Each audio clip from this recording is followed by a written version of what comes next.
Hello दोस्तों, और मैं हाजिर हूँ अर्तुगरुल गाजी के सीजन 3 एपिसोड 3 के साथ। अगर आप लोगों ने एपिसोड 2 नहीं देखा है तो लिंक आपको डिस्क्रिप्शन में मिल जाएगा, जाके जरूर देखें। एपिसोड 2 में हमने देखा था कि ओरुल और उसके बाबा के बीच कुछ तकरार हो जाती है। साइमन और उसके सिपाही उस जासूस का मुंह खुलवाना चाहते हैं और साइमन अर्तुगरुल की रहमदिली को देखकर अपने साथ रात के खाने की दावत देता है। डिटेल में जानने के लिए एपिसोड 2 जरूर देखें। तो चलिए हम आगाज करते हैं एपिसोड 3 का। एपिसोड 3 शुरू होता है तो हम देखते हैं कि अर्तुगरुल और उसके जाबाज जा रहे होते हैं। तभी वहाँ एक शख्स उस जासूस को बांधकर कहता है कि इसने मेरे यहाँ चोरी की है, इसको फांसी देनी चाहिए। अर्तुगरुल उस शख्स को देख के पहचान जाते हैं कि ये जासूस है और परेशान हो जाते हैं। जुलजान से पूछते हैं क्या हुआ भाई। अर्तुगरुल कहते हैं ये वही इंसान है जिसकी हमें तलाश है। जुलजान कहते हैं फिर तो हमें इसे बचाना चाहिए। अर्तुगरुल इसे रोकते हैं और कहते हैं कि अर्तुगरुल कहते हैं वो जानते हैं कि वो इसकी जबान नहीं खुलवा सकते, इसलिए वो इसे दाने के तौर पर इस्तेमाल कर रहे हैं। वो इसकी जबान खुलवाने के लिए मुझे इस्तेमाल करना चाहते हैं। जुलजान कहता है तो हम क्या करेंगे भाई।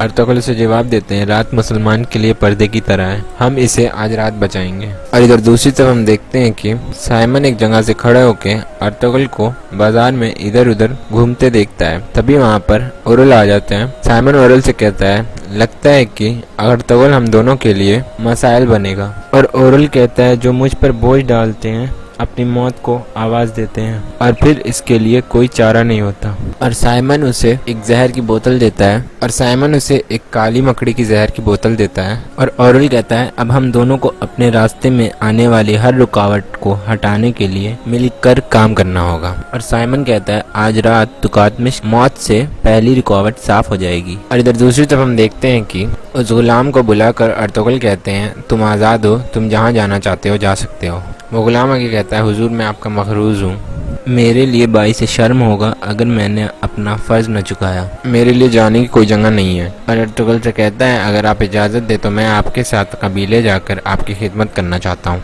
और कहता है हो सके ये बूढ़ा आदमी कुछ ऐसा कर सके जिससे खुशी मिले। अर्तुगरुल से जवाब देते हैं तुम्हारा शुक्रिया और दुआएं मेरे लिए काफ़ी हैं जाजत और यान। और इससे कहते हैं कि अब तुम जब तक चाहो मेरे मेहमान बन सकते हो, तुम मेरे कबीले में जब तक चाहो रह सकते हो। और वो शख्स खुश हो जाता और कहता है आखा अल्लाह आपके साथ हो। और इधर हम देखते हैं कि काय कबीले में हलीमा सुल्तान और आयमा खानम बैठे होते हैं। हलीमा कबीले के हालात से बहुत परेशान रहती है, कहती है ये लोग बहुत जल्दी हिम्मत हार गए, मुझे पता है कि अर्तुगरुल हमें इस मुसीबत से निकाल लेंगे। तभी वहाँ हम देखते हैं कि गुलबानो आती है। वो हलीमा से आगे कहती है आपने हमें बुलाया था।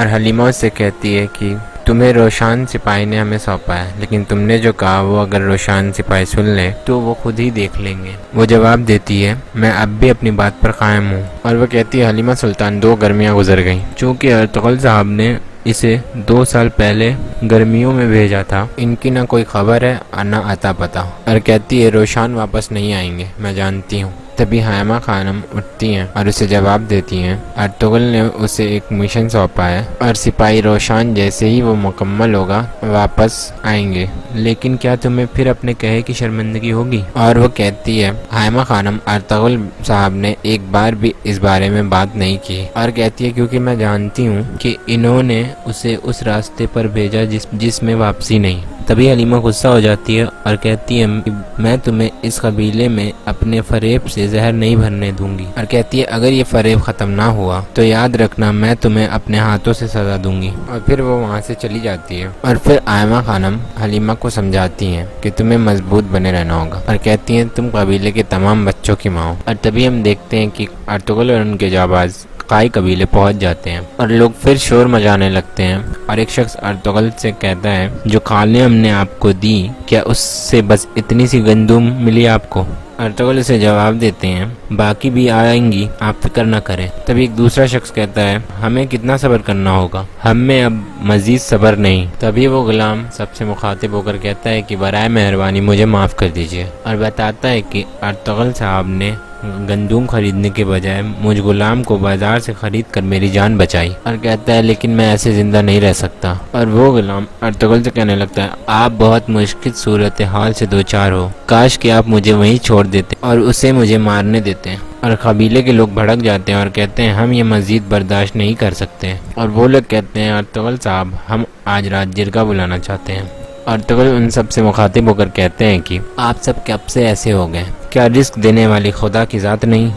और अर्तुगरुल कहते हैं जाजा तोरियान अल्लाह का एक गैर मुतवक्किल मेहमान है। अल्लाह का मेहमान अपने साथ 10 नेमतें लेकर आता है, वो एक खाता है और 9 हमारे लिए छोड़ता है। और कहते हैं जिसने इसे पैदा किया उस राज़िक का नाम भूल गए। और अर्तुगरुल कहते हैं ये जिरगे का वक्त नहीं है, हर कोई अपने हिस्से का काम करे। और कहते हैं मैं किसी को भी छोटी छोटी बातों पर अपने कबीले के लोगों को बहकाने की इजाज़त नहीं दूंगा। और इधर हम देखते हैं कि अर्तुगरुल आके अपने बच्चे से मिलते हैं। तभी वहाँ आयमा खानम आती हैं और अर्तुगरुल से कहती हैं तुम जिरगा बुलाने की दरख्वास्त कैसे खारिज कर सकते हो, तुम क्या कर रहे हो। अर्तुगरुल कहता है मैं जिरगे के खिलाफ नहीं हूँ, मैं इस वजह के खिलाफ हूँ जिस वजह से ये लोग जिरगा बुलाना चाह रहे हैं। आयमा खानम कहती हैं लेकिन तुम ये जिरगे में भी कह सकते हो। अर्तुगरुल कहते हैं मैं इस कबीले का सरदार हूँ और मैं ही फैसला करूंगा कि जिरगा कब बुलाना है। हलीमा कहती है अर्तुगरुल आप ये क्या कह रहे हैं, क्या ये हमारी रिवायात है। अर्तुगरुल कहता है हलीमा सुल्तान मेरे अहकामात पर कब से सवाल उठने शुरू हो गए। और कहता है कि सरदार के बोलने के बाद कोई कैसे बोल सकता है।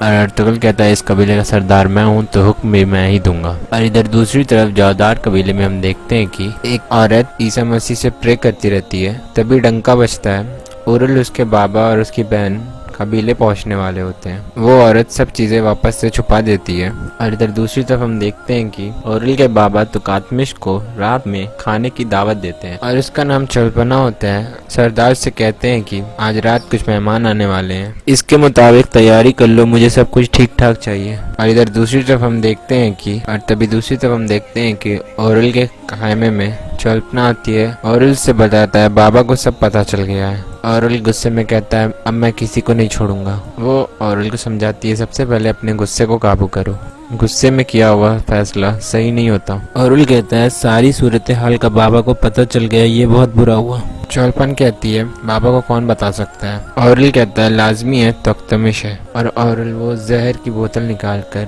चौलपना को देता है और कहता है कि तुकातमिश बाबा के साथ अपना आखिरी खाना खाएगा। और इधर हम देखते हैं कि रात के खाने पर सभी साथ बैठे होते हैं। तभी एक लड़की पानी में वो जहर मिलाकर तुकातमिश को दे देती है। तुकातमिश वो पानी पी लेता है। और इधर काई कबीले में हम देखते हैं कि अर्तुगरुल अपने सिपाहियों के साथ बातें कर रहे होते हैं। जुल्जान कहता है इतने बड़े बाजार से सुल्तान के जासूस को बाहर निकालना मुश्किल होगा, आप ये कैसे करेंगे। अर्तुगरुल जुल्जान से कहते हैं जुल्जान तुम्हें पता है भेड़िए अपने शिकार को कैसे दबोचते हैं, तो फिर मेरी बात को गौर से सुनो। और अर्तुगरुल उन्हें बताते हैं कि हम ये किस तरह करेंगे। और इधर हम देखते हैं कि साइमन और उसके सिपाही तैयार बैठे रहते हैं कि जैसे ही उस जासूस को जो भी छुड़ाने आएगा उसे वो पकड़ सके। और साइमन कहता है हमें उन्हें जिंदा पकड़ना है। और इधर हम देखते हैं कि अर्तुगरुल और उसके जाबाज तैयार हो रहे होते हैं और वो भेड़िए जैसी खालें पहनकर तैयार हो जाते हैं। और अर्तुगरुल कहते हैं चलो बहादुरों, जंग हमारी और फतह अल्लाह। और यहीं पे एपिसोड 3 खत्म हो जाता है। उम्मीद है आपको वीडियो पसंद आएगा। वीडियो को लाइक करें, चैनल को सब्सक्राइब करें और कमेंट में अपनी कीमती राय जरूर दें।